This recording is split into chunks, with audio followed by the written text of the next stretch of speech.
అందరికీ నూతన సంవత్సర శుభాకాంక్షలు. అందరూ బాగా చేసుకున్నారా? Happy new year. వాకింగ్కి వెళ్దాం, ఇంకా ఏదో కొత్త కొత్త పనులు చేద్దాం, న్యూ ఇయర్ వచ్చింది కదా అని చెప్పి అనుకుని ఉంటారు. కానీ అవేవి వర్కౌట్ అవ్వవు. మళ్ళీ యథాతథంగా మనకి ఏమనిపిస్తుంది, మామూలే కదా, డేటే మారుతుంది, ఏముంది సంవత్సరంలో అని చెప్పి మనమే అనేసుకుంటాం. కానీ న్యూ ఇయర్ వచ్చేదాకా హడావిడి, అందరూ లేట్గా పడుకోవడం, 31st నైట్ అంతా ఎంజాయ్ చేయటం, పొద్దున్న లేట్గా లేస్తారు. మీ అందరు గుళ్ళకి వెళ్ళి పూజలు చేసుకుని, పూజారి గారు మీకు అవైలబుల్గా ఉండి, లేకపోతే దూరం నుంచి దర్శనం చేసి, దర్శనం జరిగిన పూజారి గారు మిమ్మల్ని ఆశీర్వదించలేరు. అలాంటివన్నీ ఇబ్బందులు లేకుండా నేనే మీకు మంచిగా ప్లాన్ చేసి అలా గురువుగారి చేత ఏర్పాటు చేశాను. మీ అందరి కుటుంబాల్లో అందరూ బాగుండాలి పీపుల్స్ టీవీ తరపు నుంచి అని చెప్పి. బాగుందా? ఇంకోటి ఏంటి అంటే, మీకు అలా ఎందుకు చేయాల్సి వచ్చింది అంటే, 31st నైట్ అందరూ లేట్గా లేస్తారు. నైట్ టైమే ఎక్కువ గుళ్ళకి వెళ్ళిపోతారు. 12ంటికి ఎప్పుడు ఎట్లా గుడికి వెళ్తాం. అలా అయిపోయిన తర్వాత పొద్దున్నే లేట్గా లేస్తాం. సెల్ ఓపెన్ చేయగానే ఒక పాజిటివ్ ఎనర్జీ మనకి చక్కగా మంచిగా ఒక గురువుగారి చెత్త అలా మీ అందరికీ ఆశీర్వాదం ఇప్పిస్తే బాగుంటుందని ప్లాన్ చేసి అలా చేశాను. నచ్చిందా మీ అందరికీ? బాగుందా? చాలామంది అన్నారు, లైవ్కి వస్తారు మేడం మీరు, మీ ఫ్యామిలీ వస్తుంది అని. అది ఎప్పటికీ జరగదండి. కావాలంటే యూట్యూబ్ నువ్వు ఆపేసి, నువ్వు అంతేగాని మమ్మల్ని ఇన్వాల్వ్ చేయమాకు అని చెప్తారు వాళ్ళు. అది పరిస్థితి. అందుకని అలాంటివి ఎప్పటికీ జరగవు, ఏది ప్లాన్ చేసినా నేను. ఇంకోటి, ఆశ్రమానికి వెళ్తారు మేడం అంటే 2 days నుంచి ఆశ్రమాల్లోనే గడుపుతున్నాం అనమాట. వాళ్ళకి భోజనాలకి డబ్బులు కట్టడం, వాళ్ళకి కావాల్సిన ఏర్పాట్లు చేయటం, వాళ్ళకి చక్కగా మేమున్న ఊర్లో ఒక ఆశ్రమానికి 5 బ్రాంచులు ఉన్నాయట. వాళ్ళందరినీ చూడటం ఇవన్నీ సరిపోతుంది. 2 days నుంచి బిజీగా జరిగిపోయింది అది. కానీ ఒకళ్ళు గెస్ట్ చేసిన దాన్ని బట్టి అది మాత్రం నిజంగా జరిగింది. ఇంకోటి, గుడికి వెళ్తారు మేడం, గుడి దగ్గర నుంచి లైవ్ చేస్తారు మేడం అన్నారు.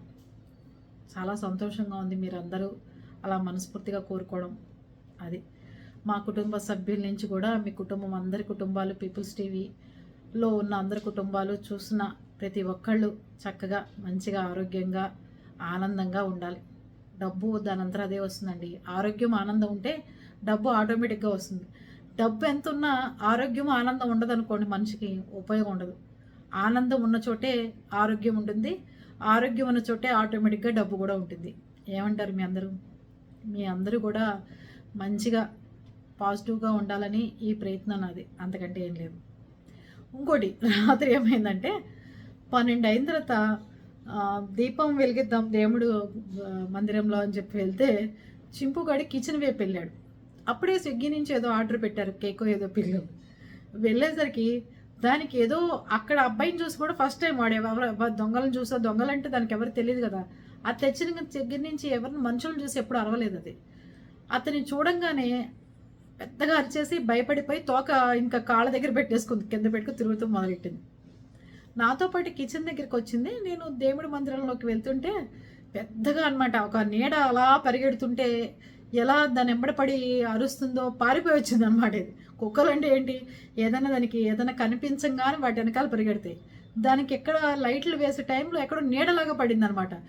ఇందాక స్విగ్గీ పోయి మళ్ళీ వచ్చినట్టున్నాడని భయపడిపోయి రాత్రంతా నిమిషం నిద్ర లేకుండా చేసింది అందరికి. అది తెల్లారి దానికి జ్వరం కూడా వచ్చినట్టు ముసుగుతన్ని పడుకుంది. అది పరిస్థితి. రాత్రి 31st నైట్ మా సెలబ్రేషన్స్ దాని మూలంగా అలా జరిగినాయి. అది ఇంకా రాత్రి రూమ్లోకి, ఎప్పుడు బెడ్రూమ్లోకి వచ్చి పడుకుంటుంది. ఒక్కరోజు అది వచ్చిన 3 yearsలో ఒక్కరోజు కూడా డిస్టర్బ్ చేయలేం మమ్మల్ని, ఎప్పుడు నిద్రపోనివ్వకుండా. కానీ నైట్ మాత్రం అది పెద్ద దొంగలు పట్టుకునే దానిలాగా లోపలికి రానంటుంది. హాల్లోనే పడుకుంటా నేను. అసలు నేను లోపలికి వచ్చే పనే లేదంది అని తోక ఎత్తలేదు అసలు, అంత కిందే ఉంది తోక, దానికి తోక ఎత్తకుండా అంత భయపడిపోయింది. నేనన్నాను, ఇదేంటి కుక్కలకి ఏవో కనిపిస్తూ ఉంటాయి ఆత్మలు అంటారు, ఇప్పుడు ఎవడన్నా ఇంట్లో తిరుగుతున్నాడే ఏంట్రా, ఇది ఎక్కడ గొడవ అని చెప్పి అందరూ నవ్వుకున్నాం. జోక్ అనమాట ఇది, అంతే. చింపుగాడితో నైట్ అలా సరిపోయింది. గుంటూరులో ఉండగా హాయిలాండ్ ఓపెన్ చేసినప్పుడు చాలా బాగా జరిగేదండి, చాలా బ్రహ్మాండంగా జరిగేది. చాలా బాగా సెలబ్రేషన్ చేసుకునేవాళ్ళు. చిన్న చిన్న పిల్లలు అప్పుడు చక్కగా ఎప్పుడైనా సరేనండి, పిల్లలు చిన్నప్పుడే మీరు ఎక్కడికన్నా తిరగాలన్నా, ఎక్కడికన్నా వెళ్ళాలన్నా, ఒక 10th వచ్చే లోపల మీరు తిరిగి వచ్చేయాలి. ఊర్లు టూర్లు పెద్ద ఎక్కడికన్నా విదేశాలు వెళ్ళాలన్నా 10th దగ్గరికి వచ్చిన తర్వాత నుంచి మీరు అరిచి గీ పెట్టినా వాళ్ళ పెళ్ళిళ్ళు అయిపోయేదాకా మీరు ఎక్కడికి వెళ్ళలేరు. వెళ్ళాలన్నా ఒక 4 రోజులు 5 రోజులు.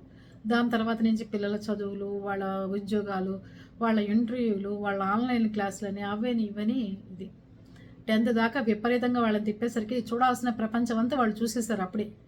చూసేసిన తర్వాత ఇప్పుడు వాళ్ళు మరి ఇంత పెద్ద ఆఫీసర్ గారి పిల్లలంటే అందరూ పబ్బుల్లోనూ అక్కడ ఇక్కడ ఎంజాయ్ చేస్తూ ఫ్రెండ్స్తో ఉంటారు. మా పిల్లలిద్దరు గుమ్మాలు దాటి ఎక్కడికి వెళ్ళరు. వెళ్తే నలుగురం కలిసి వెళ్తాం, లేకపోతే లేదు. పిల్లల్ని ఆ రోజు అసలు అంటే వదలము, అంటే వాళ్ళని కట్టడి చేయం మేమేమి. బయట పరిస్థితులు అర్థమయ్యే విధంగా చెప్తాం. ఏది ఏది ఎవరు ఇంకోళ్ళు చేసినా అది మన మీదకి వస్తుంది. మనం పబ్లిక్కి సమాధానం చెప్పుకోవాలి. మనం పద్ధతిగా ఉండాలి, మనం ఇలా ఉండాలి. నీ పక్కన నీ ఫ్రెండ్ సరిగ్గా లేకపోతే అది నీ మీదకే వస్తుంది అని ఇలా చెప్తూ పెంచాం. కాబట్టి పిల్లలు కూడా ఎక్కడి గుమ్మాలు దాటి పంపించాం. వెళ్తే నలుగురు వెళ్ళాలి. వెళ్ళినా కూడా 10 లోపల ఇంటికి వచ్చేయాలి. మళ్ళీ పోలీసులు గోల, వాళ్ళు ఎవరన్నా పక్కవాడు ఎవరన్నా తాగో లేకపోతే ఏదైనా దొరికాడు అనుకోండి, వాళ్ళందరూ పక్కకు పోతారు. మనం ఒక్కళ్ళమే టీవీలో కనిపిస్తూ ఉంటాం. అందుకని పిల్లల్ని అంత జాగ్రత్తగా పద్ధతిగా పెంచుతాం అనమాట. వాళ్ళ స్వేచ్ఛకి ఎప్పుడు భంగం కలిగించాం. వాళ్ళ ఫ్రెండ్స్ను కూడా మా పిల్లలతో పాటు సమానంగా అనుకుంటాం తప్ప ఫ్రెండ్స్ని ఎప్పుడు చిన్నచూపు చూడటం కానీ వాళ్ళ ఫ్రెండ్స్ని వాళ్ళని ఇబ్బంది పెట్టడం కానీ లేదు. వాళ్ళు కూడా మనతో పాటు చక్కగా ఇంట్లో వాళ్ళ మదర్ దగ్గర ఉన్న స్వతంత్రం కంటే కూడా మన ఇంట్లో చాలా స్వతంత్రంగా చక్కగా ఉంటారు. ఇద్దరు పిల్లల ఫ్రెండ్స్ కూడా వాళ్ళ ఫ్యామిలీ వాళ్ళు కూడా వాళ్ళ మదర్స్ కానీ వాళ్ళ ఫ్రెండ్స్ మదర్స్ కానీ వాళ్ళ బ్రదర్స్ కానీ అందరూ అలాగే ఉంటారు. అందుకని మా పిల్లలిద్దరికి దొరికిన ఫ్రెండ్స్ ఫ్యామిలీస్ కూడా చాలా మంచివి. అందుకని మాకు టెన్షన్ లేదు. పిల్లలు ఎక్కడికి పంపించాం. ఎక్కడికన్నా పంపించినా కూడా వాళ్ళ లిమిట్స్లో ఉండి ఇంటికి వచ్చేయాలి తప్ప ప్రజలకు ఇబ్బంది కలిగించేటట్టు బళ్ళు సైలెన్సర్లు తీసేసి కారు ర్యాష్ డ్రైవింగ్ తోలటం ఇలాంటివి ఏవి చేయకుండా చూస్తుంటాం. అది అందుకని ఈ న్యూ ఇయర్ ఇలా జరిగిపోయింది. చింపుకోవడం వల్ల ఇంకా ఇట్లా జరిగింది. మీ అందరూ ఎలా చేసుకున్నారు? అందరూ న్యూ ఇయర్ చాలా గొప్పగా చక్కగా హైదరాబాద్లో అయితే ధూమ్ధామ్గా చేసుకునేవాళ్ళం. ఏది మంచిగా బయట పార్టీలు గెట్టీలకి వెళ్ళి శుభ్రంగా పార్టీ కంటే అందరూ మందు పార్టీలు అనుకోండి. ఎందుకంటే బెంగళూరు నిన్న అమ్మాయిలే దొరికారు. ఆపి అమ్మాయి ఎందుకమ్మా ఇలా తాగటం అంటే వాళ్ళ మీద తగాదాకెళ్తున్నారు.